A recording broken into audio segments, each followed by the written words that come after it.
இந்த வீடியோட கிரெடிட் எல்லாமே இந்த அனிமோட ஒரிஜினல் ஆத்தர் இல்லஸ்ட்ரேட்டர் ஸ்டுடியோவுக்கு போய் சேரும். இப்ப நம்ம ஹீரோட அண்ணனோட பிளான் எதுவுமே சரியா ஒர்க் ஆகல. ஏன்னா இங்க அட்டாக் வராங்கன்னு தெரிஞ்சிருச்சு. அந்த ரீசனால சைலண்டா ஒளிஞ்சு நின்று அட்டாக் பண்ண சொன்னா, வரவங்களோட பவரை கொஞ்சம் கொஞ்சமா குறைக்க சொன்னா. பட் என்னதான் அதெல்லாம் சூப்பர் பிளானா இருந்தாலும் அந்த பிளானுக்கான டைம் அவங்களுக்கு இப்ப இல்ல. ஏன்னா அவங்க போய் சீக்கிரம் ஒரு பிளேஸ்ல ஒளிஞ்சு அட்டாக் பண்ண ரெடி ஆகணும்ல, அதுக்கு கூட டைம் இல்ல. இவங்க போறதுக்குள்ளேயே அவங்க எல்லாரும் வர ரீசனால இப்ப ஸ்ட்ரெயிட்டா டைரக்ட் கான்ஃபிளிக்ட் உருவாகுது. அதாவது டைரக்டாவே செட்டப் ஆரம்பிச்சிட்டாங்க. அந்த ரீசனால உங்களுக்கு தெரியுமே இவங்களோட எண்ணிக்கை ரொம்ப கம்மி. ஃபேன் டோட்டலா அவங்க குரூப்பே கூட்டு ரீசனால அவங்க ஈஸியாவே அவங்கள கிராஸ் பண்றாங்க. பட் அதுக்குள்ள ஃபேன் அவனோட டீமை கூப்பிட்டுக்கிட்டு பயங்கர ஸ்பீட்ல கரெக்டா சென்டர் இடத்துக்கே வந்துட்டான். நம்ம ஹீரோவோட அண்ணனை பார்த்த ஃபேனுக்கா இவ்வளவு சின்ன பையனா, நீ யார பிரச்சனை பண்ணிக்கிட்டு இருக்க எனக்கு அப்படின்னு சர்ப்ரைஸ் ஆனவன் இப்ப ஸ்ட்ரெயிட்டா அவன் அட்டாக் பண்ணல. அவன் கூட்டு வந்த 3 எல்டரை விட்டு அட்டாக் பண்ண ஆரம்பிக்கிறான். அந்த டைம் நம்ம ஹீரோட அண்ணன் அவன் ரெக்கைய பிரிச்சு பறக்க ஆரம்பிக்க, ஓ அப்ப அவனும் இப்ப கிங் ரேங்க் ரீச் பண்ணிட்டான் போல.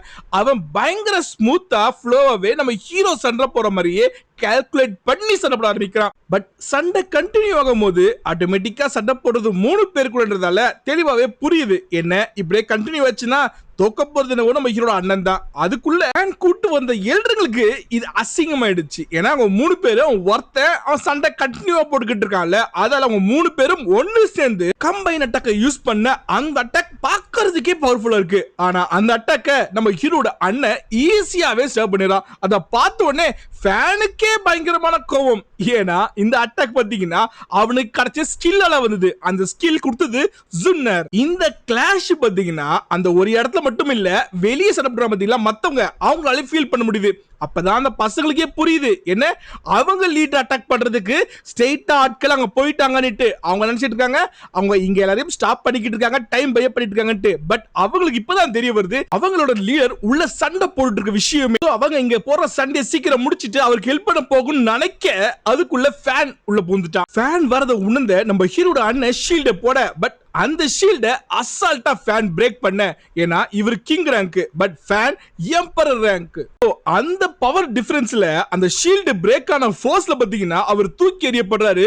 அவர் பயங்கர ஸ்பீட்ல அப்படியே உரசிக்கிட்டு உடைச்சிக்கிட்டு அப்படியே பயங்கர ஸ்பீட்ல பின்னாடி போக அதுக்குள்ள ஒரு கையில வச்சு இந்த வெப்பன் தூக்கி எறியப்படும். அந்த வெப்பனை ஸ்ட்ரெயிட்டா அவர் மேலேயே தூக்கி அடிக்க கரெக்டா நம்ம ஹீரோட அண்ணன் ஷோல்டர்ல அந்த வெப்பன் குத்த அவரால் அந்த வெப்பனை ரிமூவ் பண்ண முடியல, சண்டை போடுறதுக்கு எழுந்துக்க முடியல. அப்ப ஃபேன் அவனோட பவர்ஃபுல் வெப்பனை யூஸ் பண்ணி அட்டாக் பண்றான். பட் அவனோட கோல் நம்ம ஹீரோட அண்ணனை கொல்றதுக்காக இல்ல. இன்னும் சொல்ல போனா நம்ம ஹீரோட அண்ணன் தான்ன்ற மேட்ரு ஃபேனுக்கு தெரியுமான்றதே சந்தேகமா இருக்கு. ஏன்னா அவர் சொல்ற வார்த்தை என்ன, நான் உன்னோட கை கால் எல்லாத்தையும் உடைச்சி உன்னை மொடமாக்கி நான் என்னோட பிளட் செக்டோட ஸ்லேவ் ஆக்கி உன்ன மாதிரி வேற எவனுமே எதுக்க கூடாதுன்ற தாட் வரதுக்கு உன்ன ஒரு எக்ஸாம்பிளாக போற சொல்லி அட்டாக் பண்ண. அப்ப அவனோட கோல் கண்டிப்பா அவனை கொல்றது இல்ல. ஆனா நம்ம ஹீரோ அண்ணன் தெரிஞ்சிருந்தா கண்டிப்பா கொண்டு இருப்பான். ஃபேனோட அட்டாக் தன்னை நோக்கி வரும்போது அவரோட தாட் என்ன தெரியுமா, தன்னோட தம்பி தன்னோட ஃபேமிலிக்காக எவ்வளவோ பண்ணிருக்கான். பட் அவன் இறக்கிறதுக்கு காரணமா இருந்தவங்களை அவனால எதுவுமே பண்ண முடியல.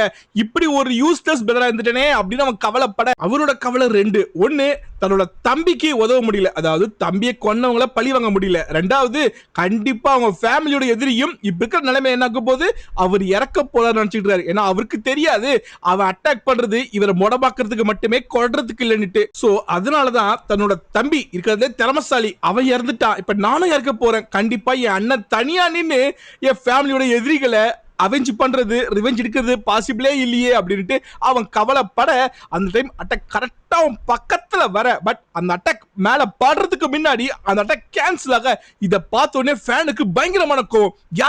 யார் அவன் இந்த இடத்துல என்னோட பிளாக் டொமைன்ல பிளாக் லீகை எதிர்த்து என்ன ஸ்டாப் பண்றவன் யார் அப்படின்னு ஒரு கத்த. அங்க என்ட்ரி கொடுத்த நம்ம ஹீரோவா, என்னப்பா 2 வருஷம் தான் ஆச்சு அதுக்குள்ள மறந்துட்டியா என்ன, அந்த டைம் எப்படியோ லக்கு தப்பிச்சிட்ட, ஆனா இந்த டைம் கண்டிப்பா உனக்கு அந்த லக்கு கிடைக்கவே கிடைக்காது, உன்னால கண்டிப்பா என் கிட்ட இருந்து தப்பிக்கவே முடியாதுன்னு சொல்ல நம்ம ஹீரோ பார்த்த உடனே அவரோட அண்ணனுக்கு பயங்கரமான ஷாக்கு.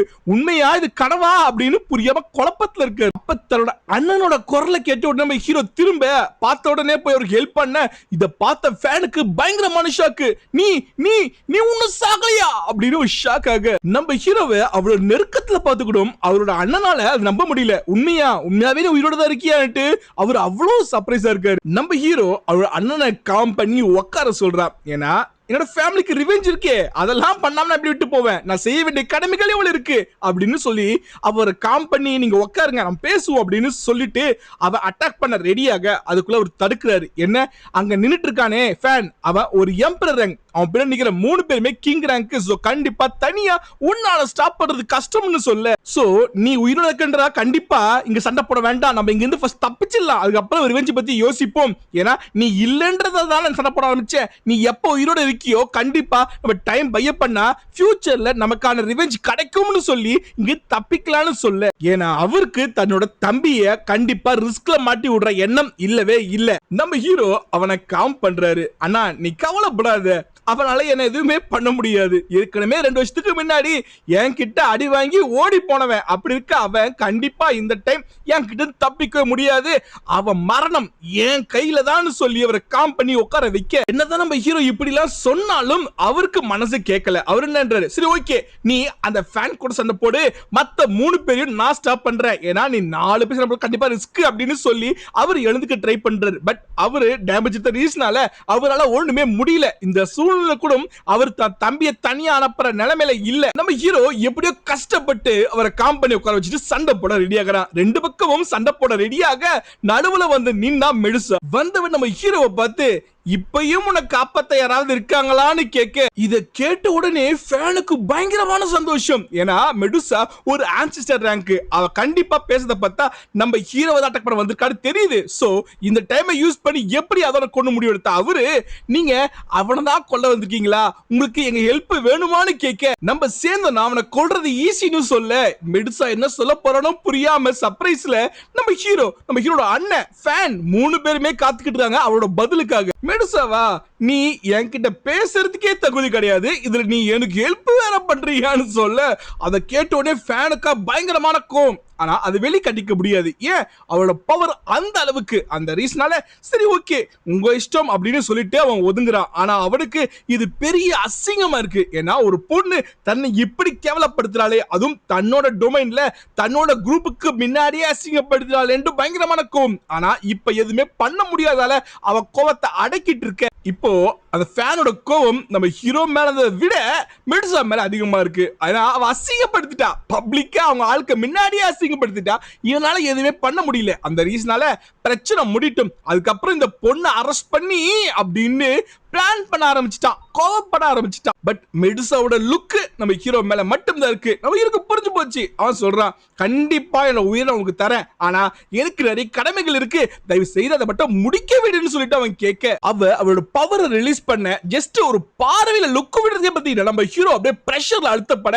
பட் நம்ம ஹீரோ அப்பையும் முட்டி போடுற மாதிரி இல்ல. அவன் முடிஞ்ச வரைக்கும் நிக்க ட்ரை பண்ணும் போது அதை பார்த்து அவளுக்கு சின்னதா ஒரு கோபம் வருது. உடனே இன்னமும் பிரஷரை யூஸ் பண்ணி அவனை அப்படியே அழுத்த ட்ரை பண்ண நம்ம ஹீரோ ரொம்ப கஷ்டப்பட்டுக்கிட்டு இருக்கா நிக்கிறதுக்கே. இத பார்த்த ஃபேனுக்கா பயங்கரமான சந்தோஷம். ஏன்னா அவனால எதுவுமே பண்ண முடியலன்றது தெளிவா புரியுது. ஆனா மெடுசாக்கா கோவம். ஏன், அவன் இன்னும் கூட முட்டி போட நின்று இருக்கான்ல, அதெல்லாம் அவளுக்கு கோவம் உருவாகுது. இருந்தாலும் நம்ம ஹீரோ பாத்தீங்கன்னா இன்னமும் முட்டி போடாம அவன் பிரைடுக்கு முக்கியத்துவம் கொடுக்குறான்ல, அதை பார்த்து அவளுக்கா சரி ஓகே அப்படின்னுட்டு அவ அங்க இருந்து மறையும் போது சொல்ற வார்த்தை, உன்னோட வாழ்க்கை என் கையில அப்படின்ட்டு அவ அங்க இருந்து மறைய நம்ம ஹீரோ கொஞ்சம் ரிலாக்ஸ் ஆகி. நம்ம ஹீரோக்கு இது சர்ப்ரைஸ்.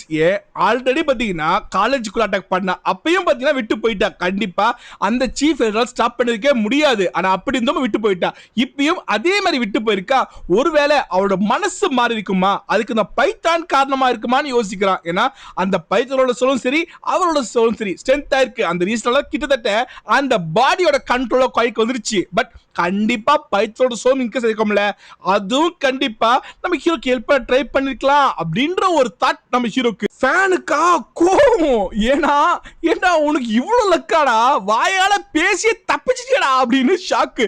இருந்தாலும் நாங்க 4 பேருக்கும் சேர்ந்து உன்னை கொல்லாம மட்டும் பயங்கர ஸ்பீட் அட்டாக் பண்ண வர நம்ம ஹீரோ அவரோட ஹெவன்லி ஃப்ளேம் ரிலீஸ் பண்றான். பட் இந்த டைம் கம்பைனா இருந்த அந்த ஃப்ளேமை தனித்தனியா பிரிச்சு என்ன பண்ண போறான், ஒருவேளை லோட் செலக்ட் பண்ண போறானோ அப்படின்னு யோசிச்சா இல்லையே, அதுக்கு அவன் சிங்கிளா வச்சே பண்ணலாமே. ஏன்னா இது ரெண்டும் கம்பைன் பண்றது மூலமா ஸ்ட்ரென்த் இன்க்ரீஸ் ஆயிருக்கு. சோ அதை பிரிக்க வேண்டிய அவசியமே இல்லைன்னு யோசிக்க அப்பதான் ஒரு ஷாக்கிங்கான விஷயம் என்ன, அந்த ஃப்ளேமை பிரிச்ச உடனே அவன் ஃபாலன் ஃப்ளேமை யூஸ் பண்ணி அட்டாக் பண்ண அந்த எனர்ஜி ரிலீஸ் பண்ண ரீஸ்னாலேயே பக்கத்துல வரும்போதே ஆட்டோமேட்டிக்கா அவங்களோட ஹார்ட் அந்த ஃப்ளேம் அட்டாக் பண்ண அவங்க பெயின்ல துடி. ஃபேனுக்கா பயங்கரமான ஷாக்கு. அப்ப நீ இந்த ஃப்ளேமை பிரிவு பண்ணிட்டியா அப்படின்னு ஒரு ஷாக் ஆக அவங்க எல்லாருமே அந்த ஹார்ட் அட்டாக் பண்ண ரீசனால அந்த ஃப்ளேமோட பெயினால துடிச்சிக்கிட்டு இருக்காங்கல்ல, அந்த டைம் யூஸ் பண்ணி நம்ம ஹீரோ பயங்கர ஸ்பீட்ல ஒரு எழுற ஒரே அடி அவர் ஸ்டாப் பண்றாரு. இருந்தாலும் ஒரே அடி தான் ஆள் கீழே விழுந்து காலி. அப்பயும் பாத்தீங்கன்னா அந்த எழுதி அப்படி எழுந்துட்டாயா, எழுந்தனும் திருப்பி அடி அடிக்க அங்க கேட்டை உடைச்சுக்கிட்டு வெளியே போய் விழ இதை பார்த்தோன்னே எல்லாருக்கும் பயங்கரமான ஷாக்கு. என்னடா இவன் இந்த அடிக்கிறான் அப்படின்னு ஷாக்ல அந்த எழுதுங்கெல்லாம் பார்த்துக்கிட்டு இருக்கு. அப்ப இதை பார்த்து நம்ம ஹீரோ அண்ணன் பாத்தீங்கன்னா எக்ஸைட்மெண்ட்ல எழுந்து வர அவனை ஃபேன் பார்த்துட்டான். ஃபேன் ஒரு கண் அவர் மேல வச்சிட்டு நம்ம ஹீரோ நோக்கி அட்டாக் பண்ண வர நம்ம ஹீரோ அவனோட கம்பைன்டு ஃப்ளேம் அவனோட ஸ்வார்ட்ல தெளிக்கிறான். உங்களுக்கு தெரியுமே அந்த ஹெவன்லி ஃப்ளேமை யூஸ் பண்ணி அவன் அட்டாக் பண்ற அட்டாக் அந்த வெப்பனோட ஸ்பீடு மூலமா இன்னும் பயங்கரமா இன்க்ரீஸ் ஆகும்ல. அந்த ஃபயர் ஸ்லாஷ் பாத்தீங்கன்னா அவர் யூஸ் பண்ண வந்து அந்த அட்டாக்கோட வெப்பனையே டிஸ்ட்ராய் பண்ணுது. அது மட்டும் இல்ல அந்த ஹெவன்லி ஃப்ளேம் ஸ்ட்ரெயிட்டா திருப்பியும் அவரோட ஹார்ட்டையே அட்டாக் பண்ண அவர் பெயின்ல அப்படியே துடிக்க அந்த டைம் யூஸ் பண்ண நம்ம ஹீரோ ஜம்ப் பண்ணி ஸ்ட்ரெயிட்டா ஆக்டேட் பஞ்ச் வைக்க ஸ்ட்ரெயிட்டா இதயத்திலே வைக்க அவர் தூக்கி எறிய பட கிட்டத்தட்ட இது ஃபேனோட பிளான். நம்ம ஹீரோ அட்டாக் பண்ண க்ளோஸ் அந்த ரீசனால அந்த டைமை யூஸ் பண்ணி மத்த ரெண்டு எழுதும் அவனோட அண்ணன் அட்டாக் பண்ண போக நம்ம ஹீரோ ஸ்டாப் பண்ண ட்ரை பண்ண அதுக்குள்ள ஃபேன் அவனை ஸ்டாப் பண்ணும்போது அந்த டைமை யூஸ் பண்ண அந்த மத்த ரெண்டு எழுதுமே அவனோட அண்ணன் அட்டாக் பண்ண பயங்கரமான க்ளோஸ்ல போயிட்டாங்க. அவ்வளவுதான் முடிஞ்சது நினைக்க அப்ப சொல்லிட்டு வந்து ஆக்ஸ் அந்த ரெண்டு எழுதையும் அட்டாக் பண்ண வந்து நின்னது லின்னும் அந்த குட்டி பொண்ணு. அவங்க ரெண்டு பேரும் என்ட்ரி கொடுத்த உடனே நாங்க பார்த்து ரெண்டு எழுதுற நீ ஃபேன் கதைய முடின்னு சொல்ல ஃபேனுக்கா ஷாக்கு. ஏன் கண்டிப்பா தன்னன் தனியா நின்னு நம்ம ஹீரோ கிட்ட 1-to-1 சண்டை போட பாசிபிளே இல்ல. அதனால அவர் டிஸ்ட்ராக்ட் பண்ணுட்டு வெளியிருந்த ஆட்கள் எல்லாருக்குமே ஆர்டர் கொடுக்கறான், இந்த சம்பந்தப்பட்ட மொத்த பேரையும் கொல்லுங்கடா அப்படின்னு சொல்ல தன்னோட அண்ணனோட ஆட்கள் கொல்றத பத்தி நம்ம ஹீரோவா போய் ஹெல்ப் பண்ணணுமே நீ யோசிக்க அதுக்குள்ள நல்லபடியா நம்ம ஹீரோ கூட்டு வந்து அவனோட ஃப்ரெண்ட்ஸ் பேன் கேட் என்ட்ரி கொடுக்க இத பார்த்த உடனே ஃபேனுக்கு பயங்கரமான கோவம். ஏன் என்ன நினைச்சான், இப்போ நம்ம ஹீரோ ஹெல்ப் பண்ண போனா அந்த டைம் யூஸ் பண்ணி ஏதாவது தப்பிச்சலாம்னு நினைச்சான்ல, ஆனா இப்போ அவங்களுக்கு ஹெல்ப் பண்றதுக்கு நம்ம ஹீரோ குரூப் வந்துருச்சு. சோ ஃபேன் தப்பிக்கணும் நினைக்கிறேன். பட் அவன் தப்பிக்கிற மாதிரி சொல்லாம அட்டாக் பண்ண போற மாதிரி அவனோட கிளவுட் ஃப்ளேமை யூஸ் பண்ண அந்த கிளவுட் பிளட் கிளவுட் மொத்தம் பரவ ஆரம்பிக்க நம்ம ஹீரோ அவனோட ஹெவன்லி ஃப்ளேமை யூஸ் பண்ணி அட்டாக் பண்ண செகண்டே அது மொத்தமே பர்ஸ்ட் ஆக ஆரம்பிக்கும். அந்த ஃப்ளேமோட இன்டென்சிட்டியை உணர்ந்த ஃபேனுக்கு புரிஞ்சு போச்சு கண்டிப்பா ஜெயிக்கிறது பாசிபிள் இல்லைன்ட்டு. அதெல்லாம் அவர் சொல்றாரு, என்ன நம்ம ரெண்டு பேருக்குள்ள பிரச்சனை ஆரம்பிச்சதுக்கு காரணமே நீதான், நீ என் பையனை கொன்ன அந்த ரீசனால தான் பிரச்சனையே ஆரம்பிச்சது. பட் என்ன விஷயம், நான் அப்ப கூட மேல கோவப்படல, நீ இப்படி தெத்திக்கிட்டு வர்றது நல்லது கிடையாதுன்னு சொல்ல நம்ம யோசனை வார்த்தை என்ன, உன்னோட பையனும் நீயும் இந்த இடத்துல பண்ண அநியாயம் கணக்கில்ல, அதுக்கான கர்மா இருக்குல்ல. சோ அந்த ரீசனால தான் பையன் இருந்தான், உன் பையன் இருந்ததுக்கான உங்களோட தப்பு, நீங்க பண்ண தப்புக்கான தண்டனை தான் அது தவிர நான் கொல்லனாலும் கண்டிப்பா யார் கையிலாவது கண்டிப்பா கொல்லப்பட்டிருப்பான்னு சொல்ல ஃபேன் அந்த டைம் யூஸ் பண்ணி பயங்கர ஸ்பீட் அட்டாக் பண்ண. பட் அந்த அட்டாக்க அவனோட ஹெவன்லி ஃப்ளேமை சும்மா லைட்டா தூக்கி போறது மூலமாவே அசால்ட்டா டிஸ்ட்ராய் பண்றான் நம்ம ஹீரோ. திருப்பியும் அவரை சுத்தி பிளட் கிளவுட போட்டு மறைக்க நம்ம ஹீரோ கிளவுடுக்குள்ள ஜம்ப் பண்ணி டம் டும்னு சவுண்ட் மட்டும் தான் வருது, உள்ளுக்குள்ளேயே தர்மடி வில அந்த கிளவுட் கழிஞ்சதுக்கு அப்புறம் ஒரு மூஞ்சிய பார்க்கணுமே, தர்மடி தான் வாங்கிக்கிற போல பயங்கரமான காயம். அவரா டேய் நீ இப்படியே பண்ணிட்டு வச்சுக்கியே என் பின்னாடி இருக்கிற பவர்ஃபுல் குரூப் ஒன்று சும்மா விடாதுன்னு நம்ம ஹீரோ நீ கவலைப்படாதப்பா, ஃபர்ஸ்ட் நீ செத்துரு, 2 நாள்ல அந்த ஹேனுக்கும் நான் போய் முடிவு கட்டுறேன், இந்த குரூப்புக்கே முடிவு கட்டுறேன்னு சொல்ல அவர் ஏதோ ஸ்கில் ரிலீஸ் பண்ற மாதிரி சடனா அங்கிருந்து மறையாரு. அவரோட குரல் கேக்குது, என்ன கண்டிப்பா நீங்க பவர்ஃபுல் தான், ஆனா என்ன ஸ்டாப் பண்ண நினைச்சா ஸ்டாப் பண்ண முடியாது, என்ன கொல்லணும்னு நினைச்சாலும் கொல்ல முடியாதுன்னு சொல்ல அவரு அங்கிருந்து தப்பிச்சிருந்த நம்ம ஹீரோ உணர்ந்துட்டான். அவன் ஈஸியா கண்டுபிடிச்சு அவனோட லைட்னிங் ஸ்கில் மூலமா தண்டர் ஸ்கில் மூலமா அவன் ஸ்பீடை இன்க்ரீஸ் பண்ண அவர் என்ன பண்ணிருக்காரு தெரியுமா, அந்த இடத்துல அவர் குரல் கேட்கிற மாதிரி ஒரு இஷ்யூ போயிட்டு ஆனா அவர் அங்கிருந்து தப்பிச்சிட்டாரு. அந்த இடத்துல ஒரு குரல் கேக்குது ஆனா அவர் அங்க இல்ல, அவர் அங்கிருந்து தப்பிச்சிட்டாரு. ஃபேன் தூரத்துல இருந்து இதை பார்த்துக்கிட்டே கண்டிப்பா இதுக்காக நான் பழி வாங்குவேன் அப்படின்னு சொல்ல, நீ ஏப்பா கவலைப்படுற, அவ்வளவு கஷ்டம் இல்ல, இன்னைக்கே முடிச்சிடலாம் அப்படின்னு நம்ம ஹீரோட குரல் கேட்க அவருக்கு ஷாக்கு. எங்கடா இருக்கான்னு தேடி பார்த்தா நம்ம ஹீரோ அவனுக்கு பின்னாடி நின்று அவனோட ஹெவன்லி ஃப்ளேம் ரிலீஸ் பண்ண. பட் அவர் எதிரே பார்க்காத ரீசனால அவரால் டாஜ் பண்ண முடியாம போக அந்த ஹெவன்லி ஃப்ளேம் அவர் மேல பட்டது செகண்டே அது எரிய ஆரம்பிக்குது. அவரோடதே பிளட் ஆச்சே சேர்ந்து எரிய ஆரம்பிக்க கொஞ்ச செகண்ட்லயே அவரு சாம்பல் கூட இல்ல, மொத்தமா எரிஞ்சு பஸ்பமாக. நம்ம ஹீரோக்கு ஒரு சின்ன காம்னஸ் கிடைக்குது. உடனே சண்டை போடுறாங்கல்ல, ஸ்டாப் பண்ணிட்டு கீழே வந்து ஒரு குரல் கொடுக்கறான். என்ன, நான் உங்க மாஸ்டர் கொன்னாச்சு, ஃபேன் உயிரோட இல்ல, இதோட சண்டை நிறுத்துங்க. பட் கீழே இருக்கிறவங்க அது நம்புற மாதிரி இல்ல. ஏன்னா இந்த பையன் கிங் ரேங்க், நம்ம மாஸ்டர் எம்பரர் ரேங்க். சோ கண்டிப்பா அவர் வேற எங்கயாவது சண்டை போட்டுக்கிட்டு இருப்பாரு. இந்த பையன் யூஸ் பண்ணி ஸ்டாப்ல ட்ரை பண்றான், அதை நம்பாதீங்க. இங்க மொத்த பேரை கொல்லுங்க, இந்த இடத்த நம்ம கடற்குள்ள கொண்டு வருவோம், நம்ம செக்ட் மாஸ்டர் கண்டிப்பா நம்மளுக்கு பயங்கரமான கிஃப்ட் கொடுப்பாருன்னு அவங்க சந்தோஷப்பட்டு சண்டை இன்னும் வெறித்தனமா போட ஸ்டார்ட் பண்ண. அப்படி இதை சொல்லிட்டு அட்டாக் பண்ண வந்த ரெண்டு பேரை நம்ம ஹீரோ அவரோட ஹெவன்லி ஃப்ளேம் யூஸ் பண்ணி அட்டாக் பண்ண அவங்க எரிஞ்சு பஸ்பமாக பார்த்த மொத்த பேருமே அப்படியே அரண்டு போய் அங்கிருந்து ஓட ஆரம்பிக்கிறாங்க. நம்ம ஹீரோ இப்படி உயிரோட ரெண்டு பேரும் எரிச்சதை பார்த்த நம்ம ஹீரோட அண்ணனுக்கே பயங்கரமான ஷாக்கு.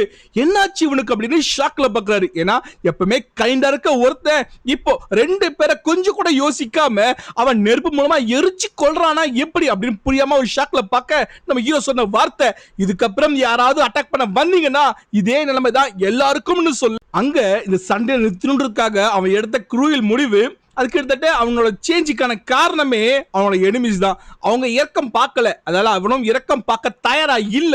சண்டை முடிஞ்சிருச்சு. நம்ம ஹீரோ அவனோட ஃப்ரெண்ட்ஸ் எல்லாருக்குமே தேங்க்ஸ் சொல்ல, அதுக்குள்ள லின் ஸ்டாப் பண்றான். வேண்டாம், நம்ம ஃப்ரெண்ட்ஸ் நமக்குள்ள தேங்க்ஸே வேண்டாம், கண்டிப்பா உனக்கு எந்த ஆபத்தும் சரி நாங்க உடனே ஓடி வருவோம், ஆபத்துனா எங்களை கூப்பிட மட்டும் மறந்துடாதன்னு சொல்ல, அதுக்குள்ள ஜி ஆனா என்ன சொல்றா, டேய் நானும் ஹெல்ப் பண்ணிருக்கேன், என்ன மறந்துடாத, எனக்கு தேவைப்படுறதா நீ தான் செஞ்சு கொடுக்கணும்னு கேட்க, நம்ம ஹீரோவும் கண்டிப்பா உனக்கு தேவைப்படுற டிரான்ஸ்ஃபர்மேஷன் பில்ல நான் மேக் பண்ணி கொடுக்குறேன்னு சொல்லிட்டு மத்த ரெண்டு ஃப்ரெண்டு கிட்டயும் பாத்தீங்கன்னா அவனோட தேங்க்ஸ் தெரிவிக்கிறான். எப்பயும் போலதான் எல்லாமே நல்லா போயிடுச்சுன்னு நினைக்க. ஆனா அந்த டைம் நம்ம ஹீரோட அண்ணனோட உடம்புல ஏதோ ஒண்ணு சரியில்லைன்ற மாதிரி ஒரு ஃபீலிங் வருது. அதுக்குள்ள அவருக்கு தனியா நின்னுகிட்டு இருக்க நம்ம ஹீரோ அவர்கிட்ட பேச வர. நம்ம ஹீரோ அவனோட அண்ணன் கிட்ட என்னதான் இந்த 2 வருஷமா அப்படின்னு கேட்கும் போதுதான் தெரிய வருது, என்ன இது மாதிரி நம்ம எல்லாருமே ஒண்ணு சேர்ந்து ஆசைப்பட்ட நம்ம அண்ணன், ஆனா அதுக்குள்ள நீ இறந்துட்டேன்ற விஷயம் தெரிய வந்தது. தெரிய வந்த உடனே அவரு என்ன திரும்பி வர சொன்னாரு. இதெல்லாம் நம்ம பொறுமையா யோசிப்போம்னு சொன்னாரு. ஆனா என்னால அதை பொறுத்துக்க முடியல. என் ஃபேமிலி எனக்கு முக்கியம் தான், பொறுமையா காத்துட்டு இருக்கலாம். ஆனா அதெல்லாம் விட முக்கியம் எனக்கு நீ. அந்த ரீசனால நான் உடனே அவெஞ்ச் பண்ண முடிவெடுத்தேன். அந்த ரீசனால அவங்க அட்டாக் பண்ண ட்ரை பண்ணேன். ஆனா என்னோட பவர் ரொம்ப ரொம்ப கம்மி. அந்த ரீசனால என்னால அவங்க ஜெயிக்கவே முடியல. அப்படிப்பட்ட சூழ்நிலையில அவகிட்ட தப்பிக்கும் போது நான் ஒரு மவுண்டனுக்குள்ள போனேன். அந்த இடத்துல எனக்கு கடவுள் கொடுத்த வரமா இந்த பாக்ஸ் கிடைச்சது. இந்த பாக்ஸ்க்குள்ள 2 பிளட் ரெட் பில்ஸ் கிடைச்சதுன்னு சொல்ல, அந்த பில் மூலமா தான் அவர் ஈஸியாவே கிங் ரேங்க் ரீச் பண்ணிருக்காரு, நம்ம ஹீரோவிட ஃபாஸ்டா. அப்படி இருந்தும் இந்த பில்லுல ஒரு பிரச்சனை இருக்கு. என்ன, இந்த பில்ல ஒருத்தர் சாப்பிட்டாங்கன்னா அவங்களால இன்னும் 3 வருஷத்துக்கு மட்டுமே உயிரோட இருக்க முடியும்னு சொல்ல, லைஃப் ட்ரைனிங் பில்லா அப்படின்னு பயங்கரமான ஷாக்ல நம்ம ஹீரோ தள்ளப்படுறான். அவன் எதிரே பார்க்கல தன் அண்ணனுக்கு இவ்வளவு பெரிய பிரச்சனை வந்து மாட்டிருக்கோன்னு. நம்ம ஹீரோ பயங்கரமான ஷாக்ல, உங்களுக்கு தெரிஞ்சும் அதாவது சாப்பிட்டு அவங்க பவர் இன்க்ரீஸ் ஆகும் அது வேற, ஆனா அதுக்கப்புறம் உங்களால 3 வருஷம் தான் வாழ முடியும்னு தெரிஞ்சும் ஏன் சாப்பிட்டீங்க அப்படின்னு கேட்க, அவர் சொன்ன வார்த்தை நம்ம ஹீரோவை கலங்க வச்சிருச்சு. என்னால என் தம்பியை கொன்னவங்களை அவெஞ்ச் பண்றதுக்கு வெயிட் பண்ண முடியாது, பல வருஷம் காத்துக்கிட்டு இருக்க முடியாது, அதுக்கு பதிலா அவங்களை கொண்டுட்டு செத்தா கூட பரவாயில்ல முடிவு எடுத்தேன்னு சொல்ல, நம்ம ஹீரோ என்ன பேசுறதுனே புரியாம அப்படியே ஷாக்ல நின்னுகிட்டு இருக்க. அவர் நம்ம ஹீரோ காம் பண்றாரு. எனக்கு சந்தோஷம், நீ உயிரோட இருக்கியே அதுவே பெரிய சந்தோஷம், கண்டிப்பா நம்ம ஃபேமிலி பத்திரமா இருக்கும் கையில, சோ அதால எனக்கு எந்த கவலையுமே இல்லைன்னு அவர் சொல்ல, நம்ம ஹீரோட தாட் ஃபுல்லாவே தான் அண்ணனை காப்பாத்தணும். ஆனா எப்படின்னு புரியல. அந்த ரீசனால அவர் கையில இந்த பாக்ஸை வாங்குறா. ஒருவேளை இந்த பில்லை யூஸ் பண்ணி எப்படியாவது ரிவர்ஸ் இன்ஜினியரிங் பண்ணி அதை காப்பாற்ற முடியுமா நினைக்கிறேன். ஆனா அவனுக்கு டவுட், என்ன இந்த பில்லோட சேர்ந்து வேற ஏதாவது இருந்தான்னு கேட்க அவர் ஒரு ஸ்க்ரோலை கட்டுறாரு. இது கூட இருந்தது, ஆனா என்னால இதை ஓபன் பண்ணி பார்க்க முடியலன்றத சொல்ல, ஆல்ரெடி அவர் சாப்பிட்டு 2 வருஷம் ஆயிடுச்சு. அப்பனா இன்னும் 1 வருஷம் டைம் இருக்குல்ல. அந்த 1 வருஷத்துக்குள்ள எப்படியாவது இந்த ஸ்க்ரோலை ஓபன் பண்ணி இதுக்குள்ள கண்டிப்பா அந்த பில்லோட ரெசிபி தான் இருக்கணும். சோ அதை கட் பண்ணி அதை கண்டுபிடிச்சி எப்படியாவது இதோட ஆன்டிடோட் கண்டுபிடிச்சு சரி பண்றேன்னு நம்ம ஹீரோ சொல்ல அவர் சிரிச்சுக்கிட்டே இல்ல, நான் உன்னை பார்த்ததே சந்தோஷம், இதுக்கு மேல வேற என்ன எனக்கு தேவை, நீ உயிரோட இருக்க அதுவே எனக்கு போதும்னு சொல்ல நம்ம ஹீரோக்கு புரிஞ்சு போச்சு. என்ன சொல்லலாம் அண்ணன் பாத்தீங்கன்னா அதை பத்தி கவலைப்படுற மாதிரி இல்ல, அவர் ஒரு முடிவு இருக்காரு, இருந்தாலும் பரவாயில்ல முடியல இருந்திருக்காரு. அந்த ரீசனால இப்போதைக்கு அவரை அவனோட காலேஜுக்கு கூட்டு போனோம், அவங்களால முடிஞ்ச வரைக்கும் ஹெல்ப் பண்ணி இப்போ அந்த டைம் இருக்குல்ல 1 வருஷம் அதை எக்ஸ்டெண்ட் பண்ண ட்ரை பண்ணும். அதுக்குள்ள ஹீரோ அப்படின்னா கண்டுபிடிச்சி சரி பண்ணியாகணும். பட் அதோட முக்கியமான விஷயம் என்ன, இன்னும் 2 நாளுக்குள்ள எப்படியாவது பிளான் பண்ணி அந்த ஹேண்டுக்கு ஒரு முடிவு கட்டணும் முடிவு இருக்கிறான். நம்ம ஹீரோ இப்படி யோசிக்கும் போது இந்த வீடியோ முடிய அடுத்த வீடியோ தான் பார்க்கணும். உண்மையாவே நம்ம ஹீரோவால இந்த பில்லை கண்டுபிடிக்க முடியுமா, அதே மாதிரி 2 நாளுக்குள்ள ஹேனை கொல்ல முடியுறானே அது பாசிபிளா? ஏன்னா டோட்டலா மொத்தத்திலையும் அதாவது அந்த ஹேனுக்கு ஹெல்ப் பண்ண வந்த மொத்த குரூப்பும் ஒன்னும் சேர்ந்துதான் பிளாக் லீக்னு ஃபார்ம் பண்ணிருக்கு. நம்ம ஹீரோ தனியா அந்த மொத்த குரூப்பையே ஸ்டாப் பண்றதுன்றது கண்டிப்பா கஷ்டம் தான். அது என்ன போகுதுன்றது அடுத்த வீடியோல பார்க்கலாம். எப்பயும் போலதான் காத்துட்டுங்க. தேங்க்யூ.